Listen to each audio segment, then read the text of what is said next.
They witnessed highs and lows that could serve as the plot for dozens of epic sagas. They survived Napoleon when all of Europe trembled under the boots of his armies. They were at the helm of the Austro-Hungarian Empire when it found itself at the epicenter of World War I. And they saw their own empire collapse under the weight of New World Orders.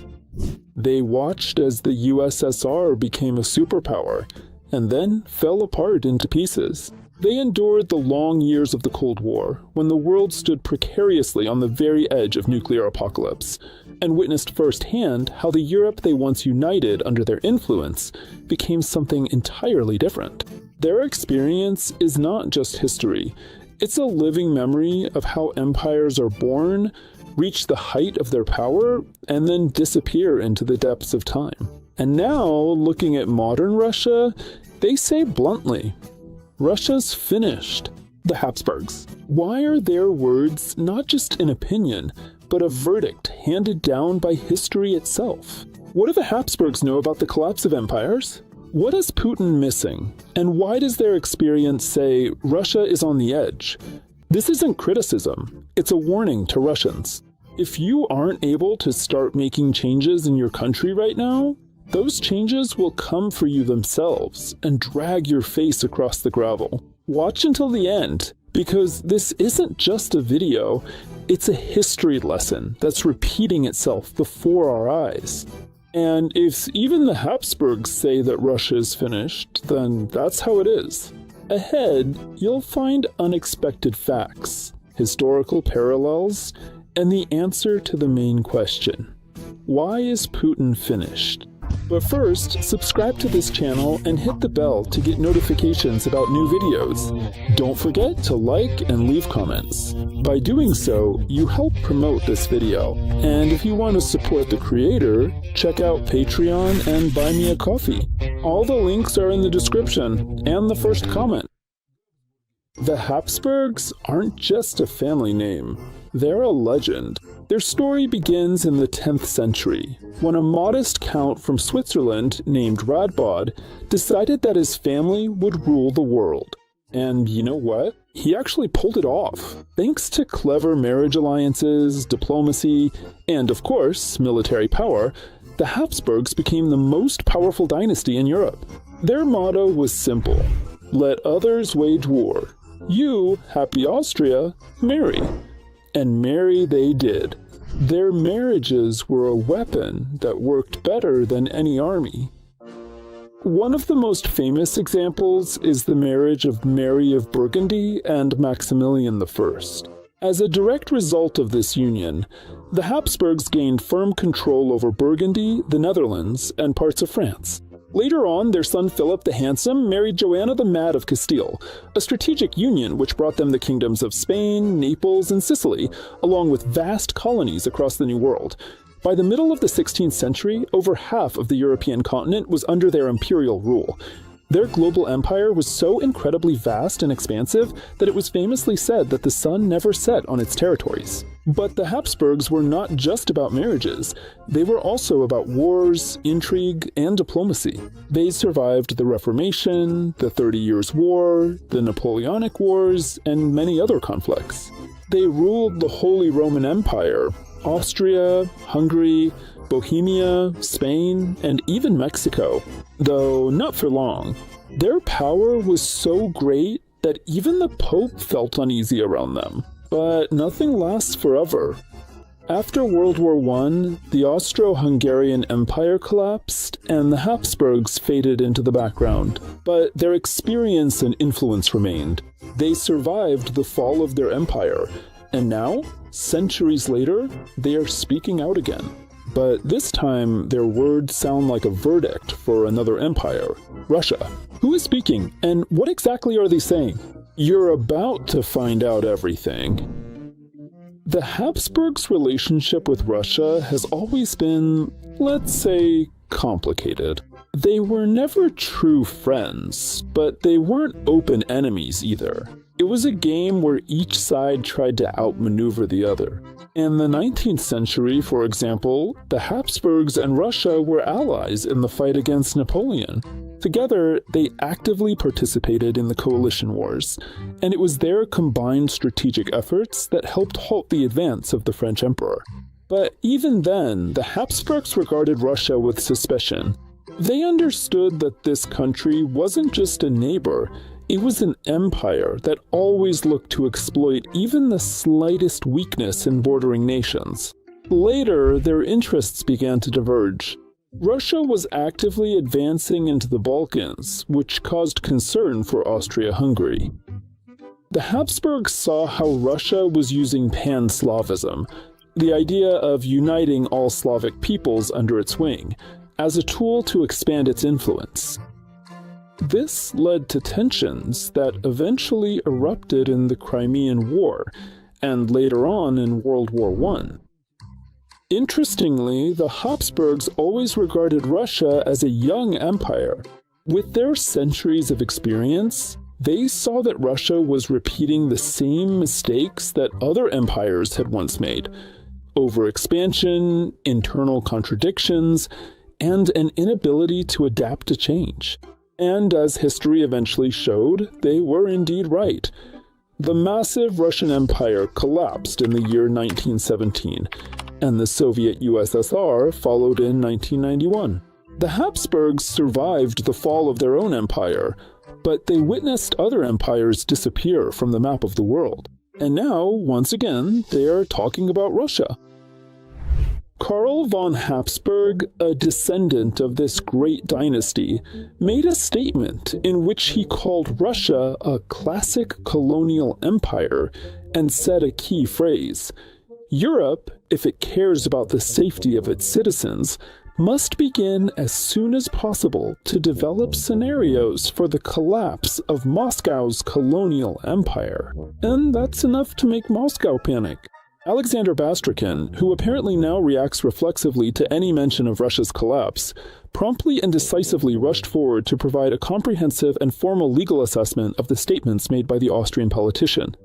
Translated from the complex Russian bureaucratic language, this essentially means urgently come up with a creative way to take offense and find someone specific to blame.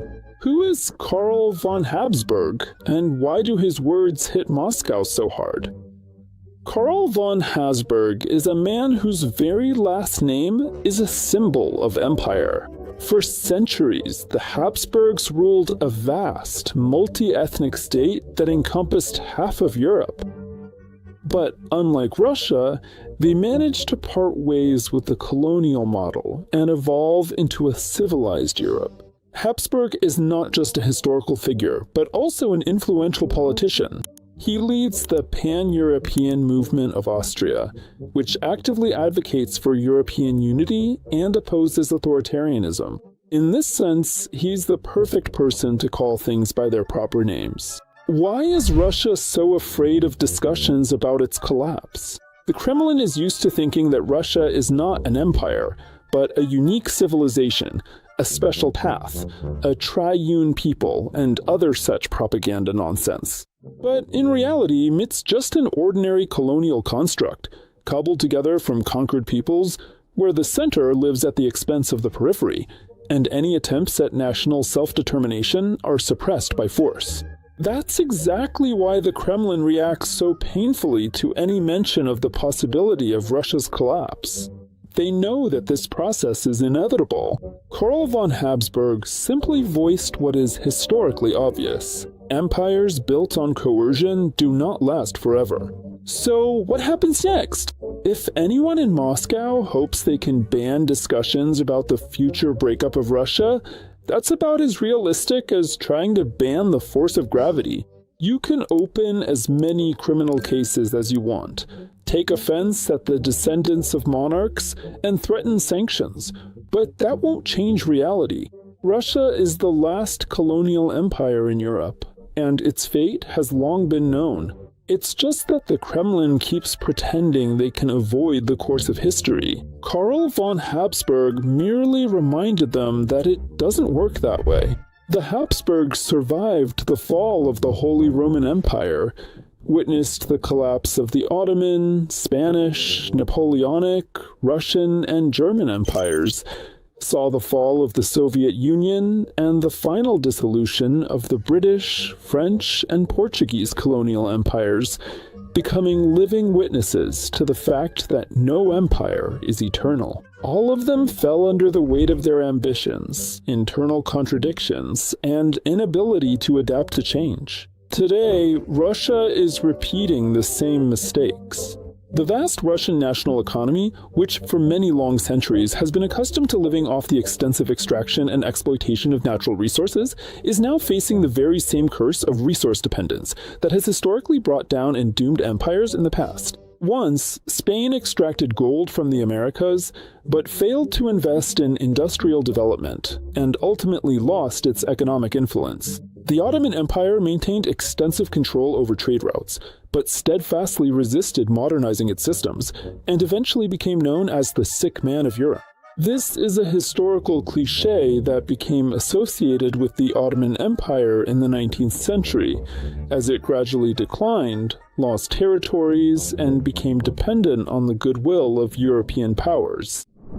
Now, Russia, having firmly tied its economic model to the export of oil and gas, is facing a new reality. Sanctions, embargoes, the loss of the European market, falling energy prices, and technological lag. All of these are undermining its economic foundation. Like previous empires, it stubbornly ignores the need for structural reforms, hoping that the familiar model of an endless flow of raw materials will somehow hold up. But history teaches us, when the main source of income disappears, the entire system that depended on it disappears as well. The Habsburgs, who repeatedly went through economic crises, understand that this is the beginning of the end. Today, Russia has found itself in the very trap that doomed empires inevitably fall into: international isolation, a lack of allies, and the loss of legitimacy in the eyes of the civilized world. The great powers of the past, from the Ottoman Empire to Byzantium, collapsed not only because of military defeats, but also because they became outcasts on the international stage, losing access to economic, diplomatic, and technological resources. The Habsburgs, who for centuries managed a complex web of alliances and treaties, knew very well that an empire survives not so much by the power of arms as by the ability to negotiate. Russia, however, blinded by the illusion of its own importance, rejected this lesson, erasing itself from world politics and turning its leaders into pariahs. But history is ruthless. Empires cut off from the outside world inevitably die, if not from enemy blows, then from internal decay. No external force can destroy an empire as effectively as its own weaknesses. Today, Russia is repeating this scenario. The Habsburgs see that without allies and international support, the empire cannot survive, and internal contradictions are a ticking time bomb that will explode sooner or later. Empires do not collapse on the day of defeat on the battlefield, not at the moment of signing a surrender, and not even when a crowd tears down their flags. They die earlier, at the moment when they become incapable of change. They resist, refuse to acknowledge reality, cling to old dogmas, until they turn into caricatures of themselves. When, under the weight of their own myth of greatness, they stop seeing reality and keep pretending to have power they no longer possess.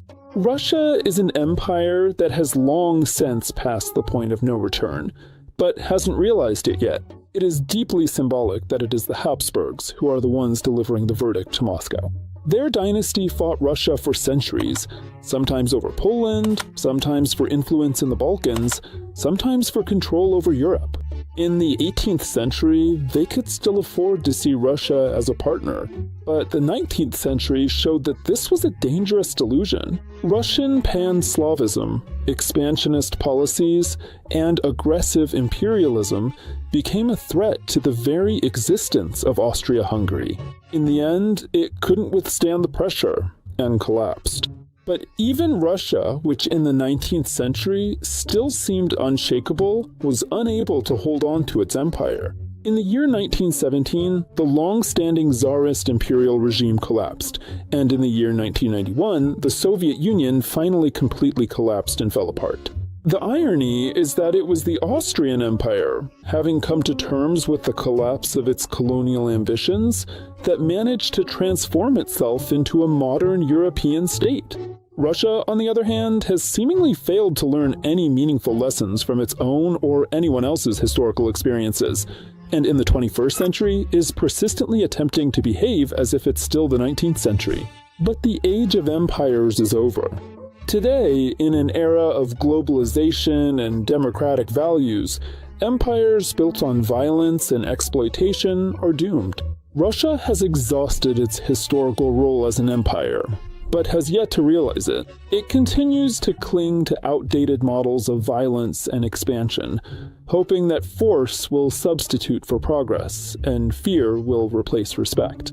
But this is the tragedy of all dying empires. They fail to see that they have long since become a collapsed facade, behind which there are no real opportunities or future left. The Habsburgs lived through the total collapse of their vast empire, saw other great powers disappear, and clearly understand that Russia is now on that same path. History is relentless. When the final remaining empire of Europe collapses, absolutely no one will come to save its scattered remnants.